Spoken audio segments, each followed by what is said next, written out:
प्यारे श्रोताओं नमस्कार। मैं हूं आपकी होस्ट मीता गुप्ता। ज्ञानवापी चैनल में आपका स्वागत है। आप सुन रहे हैं पॉडकास्ट अद्भुत चरित्र। राजा नहुष की ये कहानी IBH द्वारा प्रकाशित किताब अमर चित्र कथा से ली गई है। तो शुरू करते हैं कहानी राजा नहुष और च्यवन ऋषि। राजा नहुष बहुत ही आदर्शवादी, प्रतापी और विनम्र राजा थे। राजा नहुष के शासनकाल में एक दिन राज्य के मछुआरों ने प्रयाग नदी में मछली पकड़ने के लिए अपने जाल फेंके। अचानक उनके जाल में कोई बहुत भारी सी चीज फंस गई।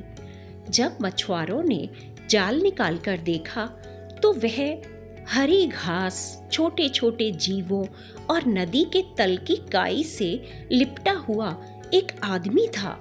उसे देखकर मछुआरे डर गए। उन्हें डरते देख उस आदमी ने कहा कि तुम लोग डरो नहीं, मैं महर्षि च्यवन हूँ।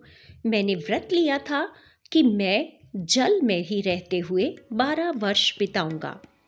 ये सुनकर मछुआरों ने उनसे क्षमा मांगते हुए कहा कि उनका इरादा जानबूझकर उनके तप में बाधा डालना नहीं था।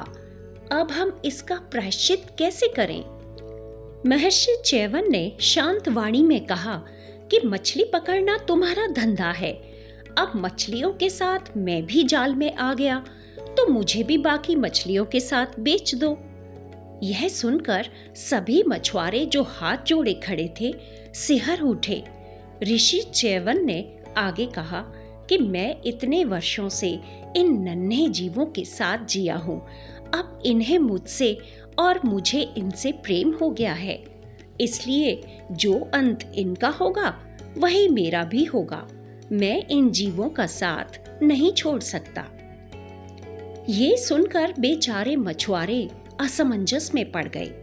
फिर मछुआरों ने सोचा कि हमें राजा नहुष को पूरी बात बतानी चाहिए। वे सब मिलकर राजा नहुष के पास पहुंचे और उन्हें सारी घटना बताई और कहा कि आप ही चलकर महर्षि च्यवन को समझाएं। राजा नहुष मछुआरों के साथ प्रयाग नदी के किनारे पहुंचे, जहां च्यवन ऋषि बैठे थे। नहुष ने हाथ जोड़कर ऋषि से प्रार्थना की कि आप जो कहेंगे मैं करूंगा, आप आज्ञा तो दें।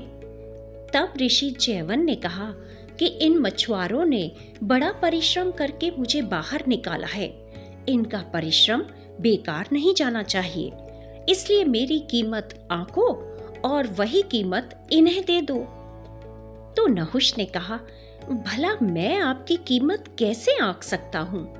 राजा नहुष की दुविधा देखकर वहां खड़ी भीड़ में से एक तपस्वी आगे आए और बोले कि महर्षि च्यवन मानव जाति के रत्न हैं। ये वैसे ही अनमोल हैं जैसे गाय, इसलिए एक गाय से बढ़कर उनका उचित मोल और क्या हो सकता है?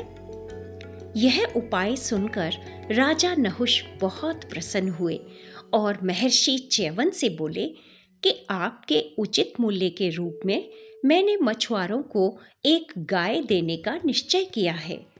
तब ऋषि च्यवन बोले कि अब मैं तुमसे प्रसन्न हूँ। गाय ही समृद्धि का मूल है। वह दूध रूपी अमृत देती है। उससे श्रेष्ठतर प्राणी इस संसार में कोई नहीं है। इसलिए गौ माता ही मछुआरों का उचित पारिश्रमिक है।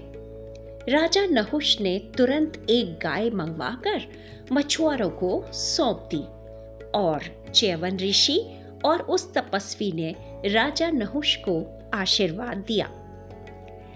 तो ऐसे थे राजा नहुष। लेकिन कैसे राजा नहुष एक प्रतापी, आदर्शवादी और विनम्र राजा से अत्याचारी और घमंडी राजा बन गए? ये कहानी हम सुनेंगे अगले एपिसोड में। तो दोस्तों, अगर आपको ये कंटेंट पसंद आ रहा है तो प्लीज़ इस ज्ञानवापी चैनल को सब्सक्राइब करें। ज़्यादा से ज़्यादा अपने परिचितों में शेयर और लाइक भी करें। मिलते हैं एक और रोचक कहानी के साथ। तब तक के लिए नमस्कार और पॉडकास्ट सुनने के लिए धन्यवाद।